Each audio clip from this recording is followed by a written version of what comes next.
नमस्कार. 14 फेब्रुवारी पुण्यभूषण कर्मयोगी मोहन माणिकचंद दारिया यांची जयंती. या निमित्ताने पुण्यभूषण कर्मयोगी मोहन माणिकचंद दारिया यांचे जीवनचरित्र आणि त्यांचे योगदान या संदर्भात आपले संवाद साधण्याचा हा एक प्रयत्न आहे. अशा महत्त्वपूर्ण विषयासाठी कृपया चॅनलला सबस्क्राईब करा. आपली मते आणि सूचना कमेंट बॉक्समध्ये लिहा. पुण्यभूषण कर्मयोगी मोहन माणिकचंद दारिया हे भारताचे माजी केंद्रीय मंत्री व वनराई या संस्थेचे संस्थापक होते. त्यांचा जन्म महाराष्ट्राच्या रायगड जिल्ह्यातील नाते या गावी झाला. त्यांचे वडील मूळचे गुजरातचे, पण ते महाराष्ट्रात येऊन व्यवसायानिमित्त कोकणात स्थायिक झाले होते. त्यांचे पुढील शिक्षण पुण्यातील फर्ग्युसन महाविद्यालय येथे झाले. त्यांनी महाड येथे सेवा दलात असताना वयाच्या 16व्या वर्षी सन 1942च्या स्वातंत्र्य लढ्यात भाग घेतला. त्यावेळी त्यांना शिक्षाही झाली होती. पुणे विद्यापीठाची कायद्याची पदवी घेऊन ते मुंबई हायकोर्टात वकील झाले. मोहन दारिया यांनी देशाच्या स्वातंत्र्यप्राप्तीसाठी लोकसेना या नावाची संस्था सुरू केली. आपल्या नेतृत्व कौशल्याच्या जोरावर त्यांनी शेकडो तरुणांना संघटित केले. देशातील युवकांना विशेषतः देशभक्तीचे महत्त्व पटवून देण्यासाठी अनेक व्यक्तींनी सामाजिक आणि राजकीय क्षेत्रात आपल्या कार्याचा ठसा उमटविला आणि आपल्या कार्यातून देशातील नागरिकांना आवाहन केले. भारतीय स्वातंत्र्य चळवळीमध्ये सतत वैचारिक उत्क्रांती होत होती. मूलतः वसाहत विरोधी असलेली ही चळवळ धर्मनिरपेक्षता, लोकशाही, प्रजासत्ताक आणि नागरी स्वातंत्र्यवादी अशा विचारांच्या राजकीय संरचनेसह स्वातंत्र्य आर्थिक विकासाच्या दृष्टीने पूरक होती. स्वातंत्र्य आंदोलनामुळे शेवटी भारतीय स्वातंत्र्य कायदा सन 1947 साली तयार होऊन भारतातील ब्रिटिश राजवट संपुष्टात आली. त्यांनी आणीबाणीच्या काळात तुरुंगवासी भोगला. वेगवेगळ्या संघटनांना एकत्र आणून मोहन दारिया यांनी पुण्यात नॅशनल लेबर सेंटरची स्थापना केली. सन 1957 ते 1960 या कालावधीत मोहन दारिया हे पुणे महापालिकेत नगरसेवक होते. सन 1964 ते 1970 या काळात ते भारताच्या राज्यसभेचे सदस्य झाले. सन 1971 ते 1979 या काळात ते 2 वेळा लोकसभेचे सदस्य व 1971 ते 1975 या दरम्यान योजना, बांधकाम, गृहनिर्माण व नगरविकास या खात्याचे राज्यमंत्री झाले. पुढे केंद्रीय मंत्री झाल्यावर वाणिज्य, ताग, कापड, नागरी पुरवठा व सहकार या खात्यांची जबाबदारी त्यांच्याकडे होती. त्यावेळी रोजगार निर्मिती, लोकसंख्या रास्त दरात, अन्नधान्य, पायाभूत सुविधा यासह विविध विषयावर त्यांनी अनेक महत्त्वाचे निर्णय घेऊन दारिया यांनी आपल्या कामाचा ठसा उमटविला. त्यांनी तयार व सादर केलेला दारिया कमिटी रिपोर्ट हा शिक्षित बेरोजगारासाठी एक महत्त्वाचा अहवाल खासदार असताना मोहन दारिया यांनी सन 1970 मध्ये संयुक्त राष्ट्रसभेत म्हणजे युनो मध्ये भारताचे प्रतिनिधित्व केले. जोहान्सबर्ग येथे झालेल्या शाश्वत विकासाबाबतच्या जागतिक शिखर परिषदेत गेलेल्या भारताच्या शिष्टमंडळात ते प्रमुख होते. संयुक्त राष्ट्र महासभा ही संयुक्त राष्ट्रांची मुख्य धोरणात्मक आणि प्रतिनिधी संस्था आहे. सन 1945 मध्ये स्थापन झालेल्या या सभेमध्ये सर्व 193 सदस्य राष्ट्रांना समान प्रतिनिधित्व, एक राष्ट्र एक मत मिळते, ज्यामुळे ती एक जागतिक चर्चामंच बनते. हे जागतिक शांतता, सुरक्षा आणि सहकार्यासाठी धोरणे ठरवते. दरवर्षी सप्टेंबरच्या 3ऱ्या मंगळवारी न्यूयॉर्कमधील मुख्यालयात नियमित अधिवेशन सुरू होते. जागतिक शांतता, सुरक्षा, बजेट मंजूर करणे, नवीन सदस्य स्वीकारणे आणि प्रमुख संस्थांमध्ये सदस्यांची निवड करणे ही महासभेची मुख्य कामे आहेत. प्रत्येक देशाला एक मत असते. महत्त्वाच्या मुद्द्यावर 2/3 बहुमताची गरज असते, तर इतर विषयावर साध्या बहुमताने निर्णय घेतले जातात. महासभेचे कामकाज चालवण्यासाठी एका अध्यक्षाची निवड दरवर्षी केली. राजीव गांधी आणि चंद्रशेखर या पंतप्रधानांच्या आग्रहाखातर मोहन दारिया यांनी नियोजन आयोगाचे उपाध्यक्षपद स्वीकारले. भारताला स्वातंत्र्य मिळाल्यानंतर नियोजनाचे एक औपचारिक मॉडेल स्वीकारण्यात आले आणि त्यानुसार 15 मार्च 1950 रोजी भारताच्या पंतप्रधानांना थेट जबाबदार असलेल्या नियोजन आयोगाची स्थापना करण्यात आली. त्याचे अध्यक्ष पंतप्रधान जवाहरलाल नेहरू होते.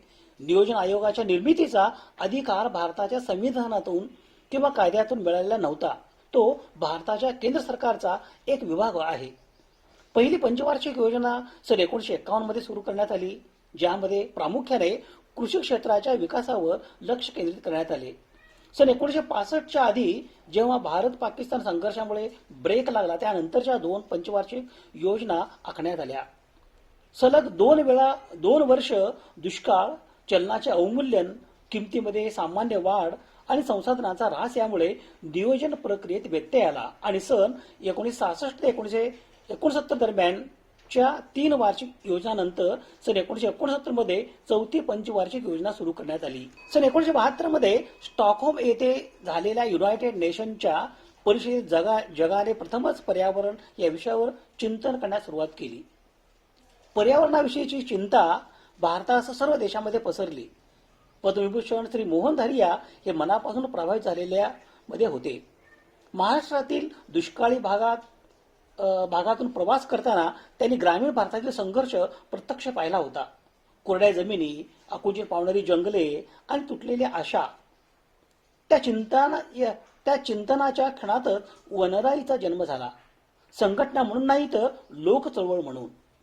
सहभाग, शाश्वतता आणि प्रतिष्ठेद्वारे भारतातील गावामध्ये पर्यावरणीय आणि सामाजिक आर्थिक संतुलन पुनर्संचयित करण्यासाठी वनराईच्या स्वरूपात मोहन धारिया यांनी एक शाश्वत चळवळ उभी केली. मोहन धारिया यांनी दिनांक 10 जून 1986 रोजी वनराई या संस्थेची स्थापना केली. या संस्थेचे उद्दिष्ट लोकसहभागातून विकास साधणे हे होते. वनराई या संस्थेतर्फे सुमारे 2.5 कोटीपेक्षा जास्त रोपांचे शेतकऱ्यांना वाटप करण्यात आले. ते अनेक शैक्षणिक संस्थांमध्ये कार्यरत होते व तरुणांचे प्रेरणास्थान होते. भारतातील सुमारे 17.5 हेक्टर जमिनीच्या पुनर्जीवनासाठी त्यांनी सरकारशी सतत पाठपुरावा केला. लोकसहभागातून त्यांनी जवळपास 3 लाख वनराई बंधारे बांधले. त्याद्वारे जमिनीत पाण्याचे पुनर्भरण शक्य झाले. त्यामुळे अनेक गावांना टँकरने पाणी पुरवठा करायची गरज उरली नाही. हे कार्य करताना त्यांचा वेगवेगळ्या सामाजिक संस्थांशी घनिष्ठ संबंध आला. साधना, भारतीय शिक्षण संस्था, यशवंतराव चव्हाण प्रतिष्ठान, जनसेवा अशा विविध संस्थांचे ते विश्वस्त होते. वनराई म्हणजे झाडाझुडपाने भरलेले घनदाट प्रदेश किंवा हिरवेगार वनश्री. सामान्यतः याचा अर्थ गावाच्या कल्याणासाठी स्थानिक समुदायाद्वारे राखला जाणारा झाडांचा समूह किंवा पवित्र उपवन असा होतो. मोहन धारिया यांनी सन 1982 मध्ये वनराई या नावाने संस्थेची स्थापना केली. तसेच पावसाळ्यानंतर ओढ्या नाल्यावर सिमेंटची रिकामी पोती वापरून बांधलेल्या तात्पुरत्या बांधाला वनराई बंधारा असे नामकरण केले. देवराई हे एक प्रकारचे नैसर्गिक जंगल असते जे परंपरेने आणि धार्मिक कारणामुळे स्थानिक लोकांकडून जोपासली जाते. वनराई बंधारा हा जलसंधारणाचा एक स्थानिक आणि कमी खर्चाचा प्रकार आहे, ज्यामध्ये माती, दगड, सिमेंटचे पोती वापरून पाण्याची साठवणूक केली जाते. वनराईचा मुख्य उद्देश पर्यावरण संवर्धन, हिरवळ वाढवणे, पाणी अडवणे आणि स्थानिक परिसंस्थेचे रक्षण करणे हे आहे. मोहन धारिया यांनी स्थापन केलेली वनराई संस्था वृक्षारोपण आणि ग्रामीण विकासासाठी काम करते. थोडक्यात वनराई हा मानवी प्रयत्नांनी आणि निसर्गाच्या सहाय्याने निर्माण झालेला एक शाश्वत आणि हिरवा समृद्ध परिसर आहे. वनराई बंधारा हा बंधाऱ्याच्या बांधकामाचा एक कच्चा प्रकार आहे. हा बहुधा तात्पुरत्या स्वरूपाचा असतो. याचे बांधकाम सिमेंटची रिकामी पोती, माती, वाळू, दगड यांच्या सहाय्याने करता येते. हा बंधारा वनराई संवर्धनाचे काम करतो, म्हणून यास वनराई बंधारा असे म्हणतात. याद्वारे पावसाळा संपल्यानंतर नाला किंवा ओढा यातील पाणी प्रवाह स्थानिकरित्या मिळणाऱ्या वस्तूंनी अडवून बिगर पावसाळी शेतीच्या हंगामासाठी पाण्याची तजवीज छोट्या प्रमाणात करता येते व काही प्रमाणात भागविता पण येते. कोणत्याही नाला, ओढा अथवा पाण्याच्या प्रवाहात पाण्याचा साठा जास्तीत जास्त होऊ शकेल अशा जागेची निवड यासाठी करण्यात येते. प्रवाहाच्या कमी रुंदीच्या ठिकाणची निवड यासाठी करण्यात येते. हा बंधारा उभारण्याचा खर्च कमीत कमी असावा व त्याद्वारे जास्तीत जास्त फायदा मिळावा अशी यामागील भूमिका आहे. नाला, ओढा छोट्या नदीचे पात्र खोल, अरुंद असाव्यास हवे. तेथील उतार कमी असाव्यास हवा. निवडलेली जागा प्रवाहाच्या वळणाजवळची असू नये. प्रवाहाचा उतार व रुंदी लक्षात घेता या बंधाऱ्याच्या पायवापी रुंदी सुमारे 1.5 ते 2 मीटर असावी. हा बंधारा दोन्ही काठापर्यंत बांधणे आवश्यक आहे. सिमेंटच्या रिकाम्या पिशव्यामध्ये रेती भरून त्यांची तोंडे प्लॅस्टिकच्या दोऱ्याने शिवून त्या बंधाऱ्यासाठी वापरण्यात येतात. प्रवाहाच्या वाहण्याच्या दिशेस आडवा अशी याची रचना असते. ही भरलेली पोती गोण्या एका शेजारी एक व एकमेकास लागून अशा पहिल्या ओळीत ठेवण्यात येतात. पोत्यांची लांबी सहसा प्रवाहाच्या दिशेने असते.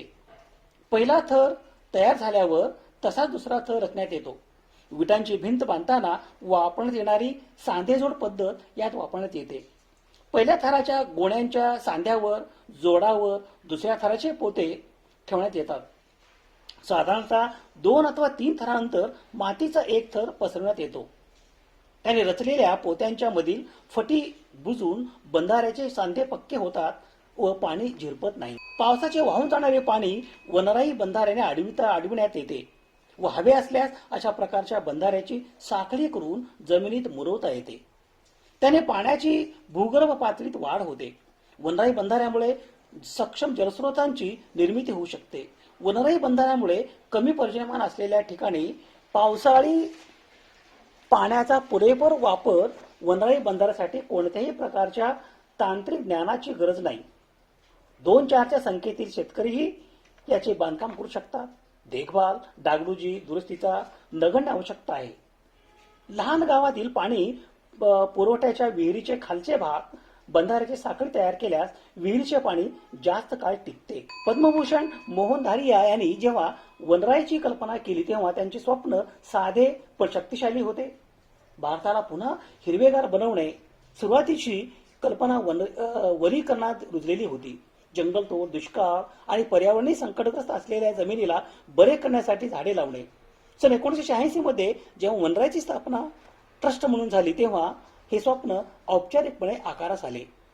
पण शेतातून फिरताना, शेतकऱ्याशी बोलताना आणि ग्रामीण कुटुंबाच्या संघर्षाबद्दल ऐकताना त्याला एक गहन गोष्ट जाणवली. केवळ झाडे लावून जीवन बदलणार नाही. समस्या अधिक खोलवर होती. मातीची झीज होत होती. पाणी नाहीसे होत होते. शेती आणि जीवनाला आधार देणाऱ्या परिसंस्थांचे तुकडे झाले होते. तेव्हाच वनराई वृक्षारोपण मोहिमेपासून शाश्वत ग्रामीण विकासाच्या व्यापक मॉडेलकडे वळले. मोहन धारिया यांना मिळालेले पुरस्कारांची यादी पहा.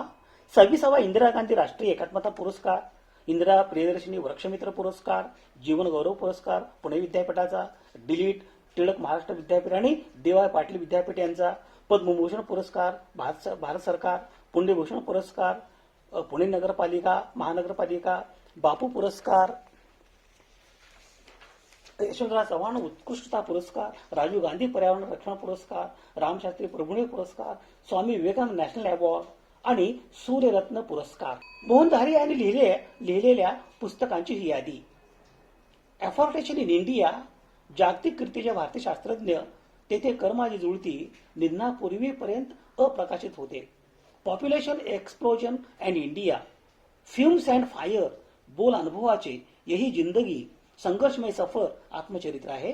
हसत रहा, निधनापूर्वी पर्यंत अप्रकाशित. मोहन धारिया हे एक ज्येष्ठ भारतीय राजकारणी, स्वातंत्र्य सैनिक, माजी केंद्रीय मंत्री आणि सामाजिक कार्यकर्ते होते.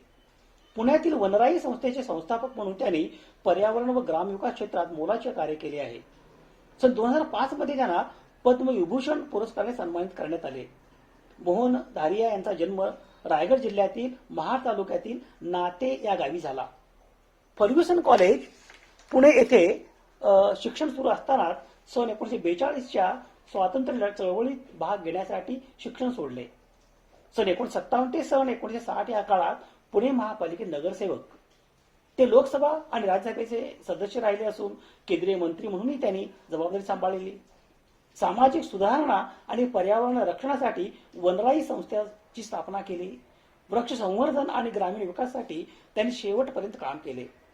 भारत सरकारद्वारे त्यांना प्रतिष्ठित पद्मविभूषण पुरस्कार प्रदान करण्यात आले.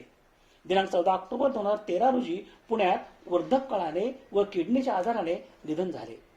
मोहन धारिया हे एक निष्ठावान कार्यकर्ते, विचारवंत आणि पर्यावरणवादी नेते म्हणून ओळखले जात होते. अशा या कर्तृत्ववान समाजसेवक, पुण्यभूषण, कर्मयोगी मोहन माणिकचंद धारिया यांचे दिनांक 14 ऑक्टोबर 2013 रोजी निधन झाले. त्यांच्या निधनाने निसर्ग आणि समाज यांचा सुवर्णमध्य साधणारा भारताचा हा शिरोमणी काळाच्या पडद्याआड गेला. पुण्यभूषण कर्मयोगी मोहन माणिकचंद धारिया यांना भावपूर्ण श्रद्धांजली. शोध संदर्भासाठी ही यादी आहे. समाजहिताच्या एखाद्या व्यावहारिक विषयासंदर्भात प्रबोधन करणे, जागतिक समस्यांचे निराकरण करण्यासाठी सामाजिक इच्छा आणि संसाधने एकत्रित करणे आणि मानवतेच्या यशाचा उत्सव बळकट करणे यासाठी सुवर्ण संधी म्हणजे सामाजिक आणि शैक्षणिक सण आणि उत्सव. अशा महत्त्वपूर्ण विषयासाठी कृपया चॅनलला सबस्क्राईब करा. आपली मते आणि सूचना कमेंट बॉक्समध्ये लिहा. धन्यवाद.